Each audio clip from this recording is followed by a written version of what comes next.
नमस्कार, आपण पाहत आहात सह्याद्री न्यूज, आवाज महाराष्ट्राचा।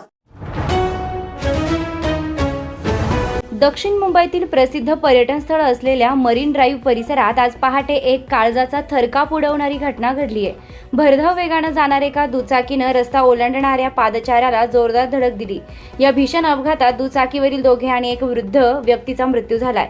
या प्रकरणी स्थानिक पोलीस अधिक तपास करीत आहेत। मरीन ड्राईव्ह पोलिसांनी दिलेल्या माहितीनुसार आज पहाटे 5:45 सुमारास एक तरुण आणि तरुणी दुचाकीवरून अतिशय वेगाने जात असताना त्यांनी रस्ता ओलांडणाऱ्या एका वृद्ध व्यक्तीला जोरदार धडक दिली।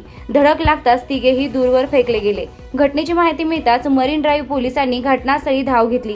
जखमींना ताबडतोब जीटी रुग्णालयात दाखल करण्यात आलं, मात्र उपचारादरम्यान तिघांचा मृत्यू झालाय। मरीन ड्राईव्ह पोलीस या प्रकरणाचा अधिक तपास करत असून सीसीटीव्ही फुटेजच्या माध्यमातून अपघाताचा नेमका घटनाक्रम शोधण्याचा प्रयत्न केला जातोय। मुंबईतील मरीन ड्राईव्ह परिसरात रात्री आणि पहाटेच्या वेळी गाड्यांचा प्रचंड वेग असतो। स्पीड थ्रिलच्या नादात अनेक तरुण आपला जीव धोक्यात घालत असल्याचे या घटनेनं पुन्हा एकदा अधोरेखित केलंय। पोलिसांनी नागरिकांना वेग मर्यादेचे पालन करण्याचे आवाहन केले आहे।